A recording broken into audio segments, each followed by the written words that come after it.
The night my dad came home from the hospital with a cancer diagnosis, I counted exactly 7 people who said they'd be there for him. By the end of that same week, every single one of them was gone. His wife left on Friday, still in the same clothes she'd worn to his diagnosis appointment. She didn't tell my dad she was leaving. She told me, his 17-year-old son, while he was sleeping in the next room, still wearing his hospital bracelet. "I can't do this, Logan," she said. "This isn't the life I signed up for." She picked up 2 suitcases and walked out. I stood in that kitchen until I heard her car turn off our street. Then I went and sat on the floor outside my dad's bedroom door, not to do anything, not to say anything, just to hear him breathing. Because somebody had to. My name is Logan Barrett. I'm 19 years old, Phoenix, Arizona. And this is the story of how cancer stripped my family down to its bones in 72 hours. How I watched every person my father thought loved him quietly disappear.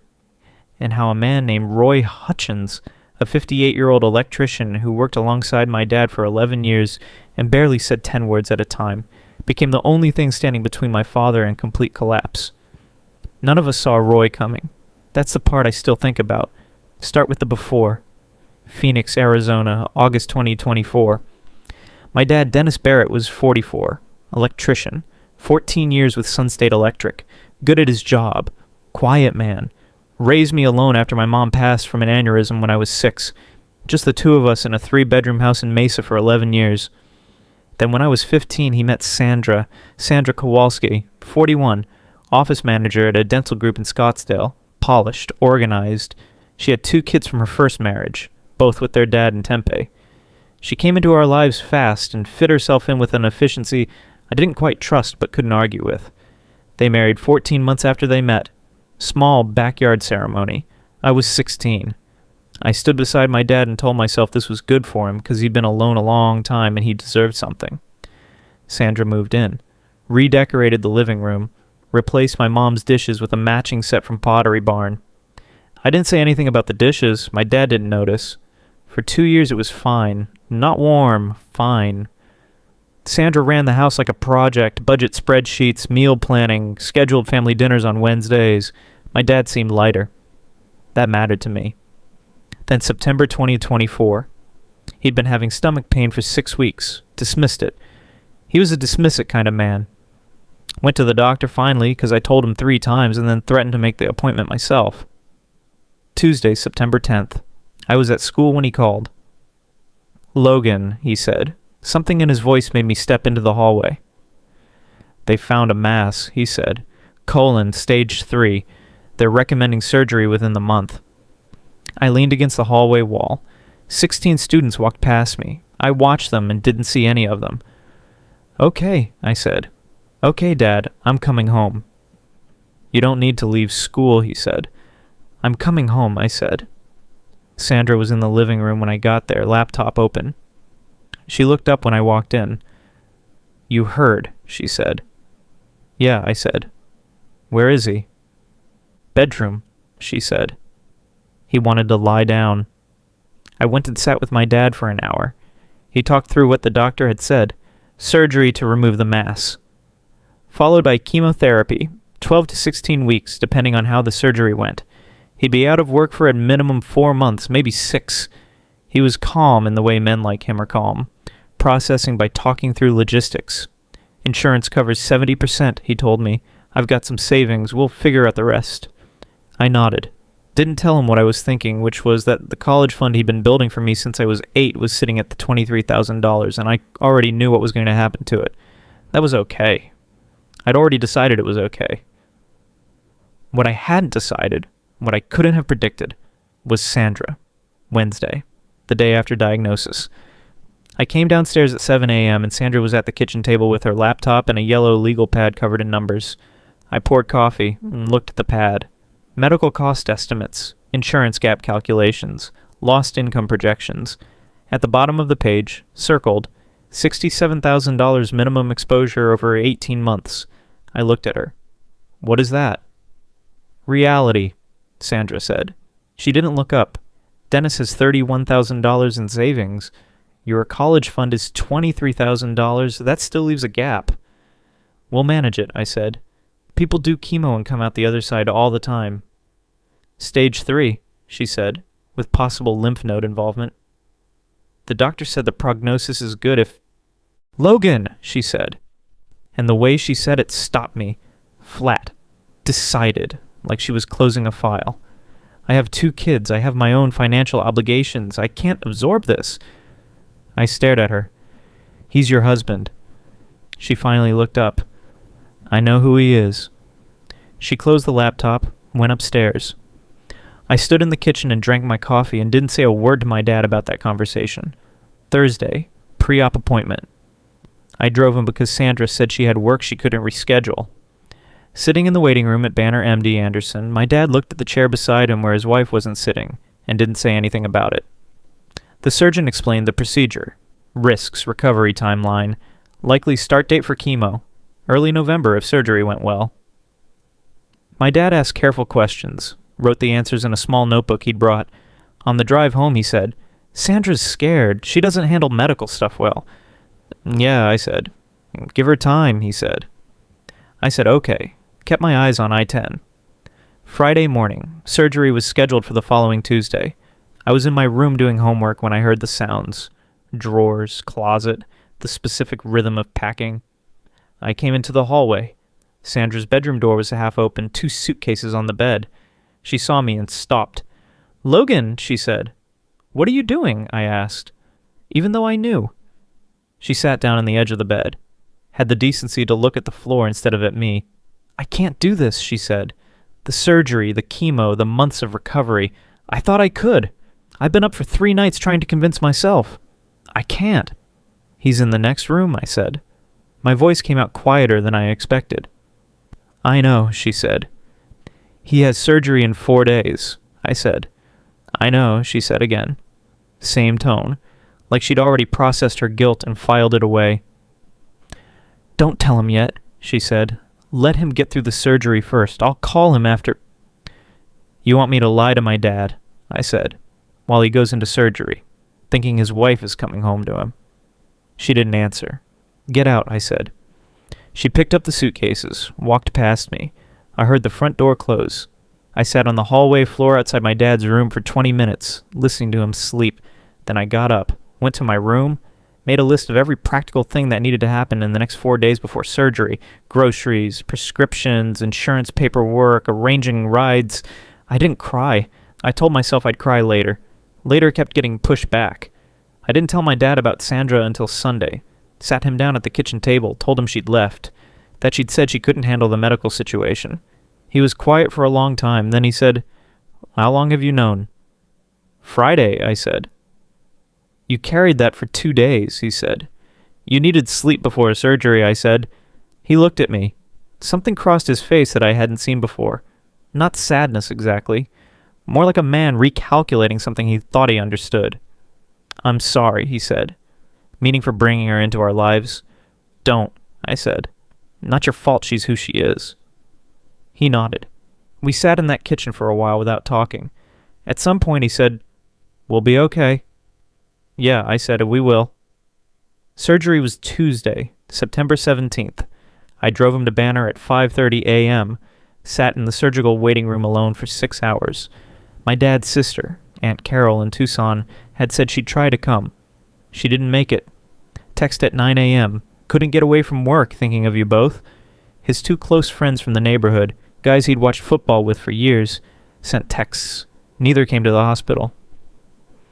At 11:45, someone sat down 2 seats from me. I looked up.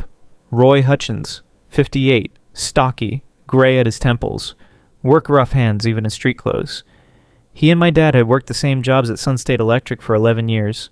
I'd met him maybe 4 times at company barbecues.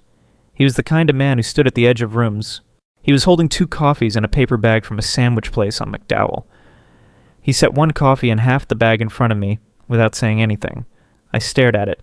How did you know? I asked. Dennis told the crew Friday before he left, Roy said. Told them surgery was Tuesday. He sat back. Figured someone should be here. His sister couldn't make it, I said. His friends... I know, Roy said. He wasn't judgmental about it, just factual. We sat together for 3 more hours. Roy drank his coffee, ate his sandwich, asked me once what year I was in school. Asked once what I wanted to study. I didn't push past my answers. When the surgeon came out and said the procedure had gone well, clean margins, lymph nodes looked clear, prognosis was good, I put my face in my hands. Roy put one hand on my shoulder, kept it there for about 10 seconds, then took it away. Didn't say anything, didn't need to. Chemo started November 4th. 8 sessions, every 2 weeks, 5 hours each session at the infusion center on Shea Boulevard. Roy drove my dad to 6 of them. Not because I asked. I found out after the second time when my dad mentioned it casually at dinner like it was nothing. Roy took you? I said. He offered, my dad said. I told him he didn't have to. He said he had the time. Roy worked 6 a.m. to 2 p.m. shifts. The infusion appointments were at 10 a.m. He was rearranging his entire workday. I called Roy that night, got his voicemail, left a message thanking him. He called back the next day, said, "Your dad would do the same." That was the whole call. December, 3rd chemo session. My dad was having a rough week. Nausea. Fatigue bad enough that he couldn't get off the couch some mornings. I came home from school one afternoon and Roy's truck was in the driveway. I walked in. Roy was in our kitchen, making soup from scratch. Actual soup, cutting vegetables, stock on the stove. My dad was on the couch covered in a blanket watching television. Roy looked up when I came in. "There's enough for 3 if you're hungry," he said. I set my backpack down, sat at the kitchen counter. "You didn't have to do this," I said. "I know," Roy said, kept cutting. After a minute I said, "His wife left 3 days after a diagnosis. His sister couldn't make it to the surgery. His friends, guys he's known for 15 years, they texted." Roy was quiet for a moment. "People get scared," he said. "Sickness scares them. They don't know what to do, so they do nothing and call it giving space." "And you're not scared?" I asked. Roy thought about it seriously before answering. "Sure I am," he said. "Dennis is my friend. Watching him go through this is hard." He scraped the vegetables into the pot. "But scared is just a feeling. It doesn't have to be a decision." I sat with that for a long time. My dad finished his last chemo session February 18th, 2025. Follow-up scans in March showed no detectable cancer. His oncologist used the word remission. I was sitting beside him when the doctor said it. My dad exhaled slowly and looked at the ceiling. I called Roy from the parking lot. "Clear," I said when he picked up. Roy didn't say anything for a second, then, "Good." "Tell him I said good." "Tell him yourself," I said. "Come to dinner Friday." He came, brought a pie from a bakery on Camelback that my dad had mentioned once in passing 3 months earlier. I don't know how he remembered that. We sat at the kitchen table, me, my dad, Roy, and ate dinner and talked about nothing important for 2 hours. Baseball. The job Roy was finishing in Chandler. My college applications. At some point my dad looked at Roy and said, "I don't know how to," and stopped. Roy shook his head. "Don't," he said. My dad nodded. They went back to talking about baseball. I started at Arizona State in August 2025. Tempe campus. Close enough to come home on weekends. The college fund was gone, spent on medical costs, every dollar of it. Exactly the way I'd known it would be. I took out loans, applied for every scholarship I could find, got a part-time job at the campus library. It was enough. My dad is back at work, full shifts since April. His crew threw him a small thing when he came back. Cake in the break room, people signing a card. Roy didn't make a big deal out of it. Just handed my dad his coffee the same way he had every morning for 11 years and said, "Ready?" My dad said yeah, and they went to work. Sandra emailed once, April 2025, said she'd heard Dennis was in remission and was glad, asked if there was any chance we could talk sometime. My dad replied, I don't know exactly what he said. He told me he kept it short and he wished her well and that was the end of it. He's not angry. That surprised me at first, then it didn't. He said to me once, "She showed me who she was." That's useful information. Hard way to get it, but useful. I've thought about that a lot. Here's what I know now. Cancer doesn't destroy families. It reveals them. It removes every reason people had for staying that wasn't actually about love. The comfort, the image, the convenience, the version of the future they'd planned.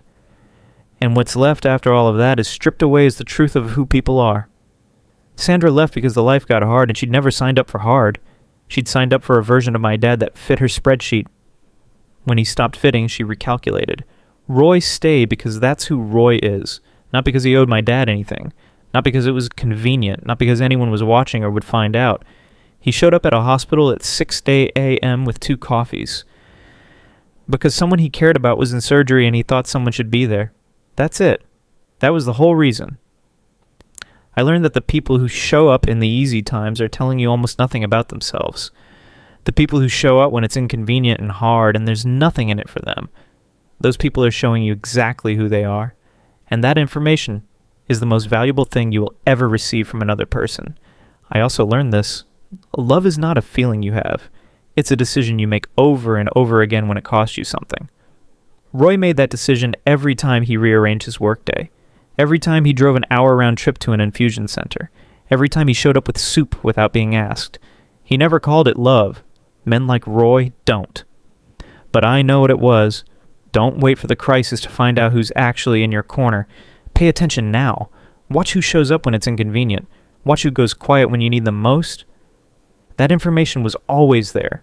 Most of us just weren't paying attention. If this story stayed with you, hit that like button and tell me which country you're watching from. I love hearing from all of you. Subscribe so you never miss these stories about the people who show up when everything falls apart and why that changes everything. New story every single day. See you in the next one. Take care.